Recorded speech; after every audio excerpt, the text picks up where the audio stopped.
Citizenship amendment act 2003 এই amendment অ্যাক্টে একটা নতুন ধারা অ্যাড করা হলো, ধারা 14A 14A।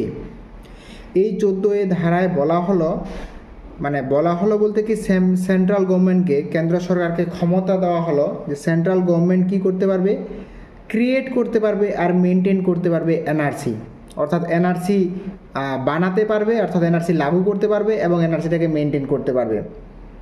আর প্রত্যেকটা জনগণের জন্য এটা ম্যান্ডেটরি করে দিল, অত্যাবশ্যক করে দিল যে এই এনআরসি দ্বারা রেজিস্ট্রেশন হতে হবে বা রেজিস্টার করাতে হবে।